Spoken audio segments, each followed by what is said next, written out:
People gathered in Bramley this afternoon to commemorate the life of Leeds World War I veteran Lance Sergeant Fred McNess. Today's event came exactly 100 years since Fred and his regiment, the Scots Guard 3rd Battalion, fought off an attack from opposition forces. And it was his bravery during this attack a century ago which led to him being one of just 8 people in Leeds to be awarded the Victoria Cross, as Christian Johnson reports.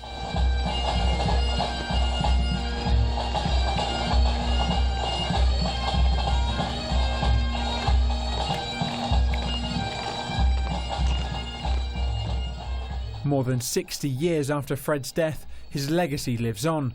Bramley War Memorial bears the names of those who've lost their lives in battle, but Fred's name is now also proudly displayed alongside them on a special stone, paying tribute to his bravery and courage. Aged just 24, he led a defiant defence of his troops during the Battle of the Somme and fought off the defences of Nazi soldiers despite sustaining life-threatening injuries to his leg, arm and jaw. It was this act of heroism which led to him being just one of 8 men from Leeds to be awarded the Victoria Cross for their efforts in World War I.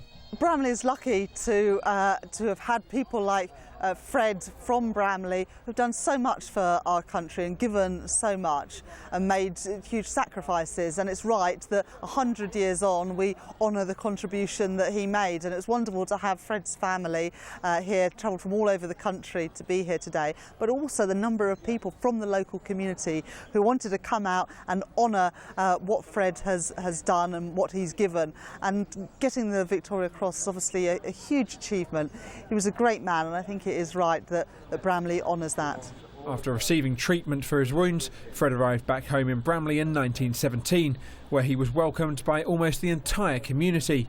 You've only got to see on that list behind me, and actually that's only one of 4 sides, the unbelievable number of names. There are Second World War and actually 1 or 2 names beyond that, or since then. But it was total war, so everybody in this community, in those houses and in those houses, would have been affected. And of course a huge number didn't come back. But to have one of their own who comes back, albeit with a very nasty injury, but with a Victoria Cross on his chest, is a huge sense of pride to the village, which is why we've got a fabulous turnout here this afternoon. Among those to pay their respects today were members of Fred's family, some of whom met for the very first time this afternoon.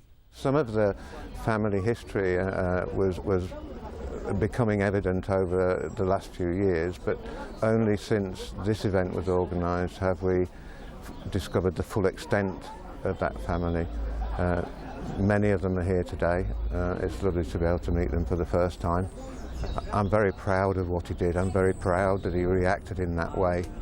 I just find it difficult to understand what was exactly going through his head at the time. The impact of Fred's actions has not only brought family members together, but also the entire community.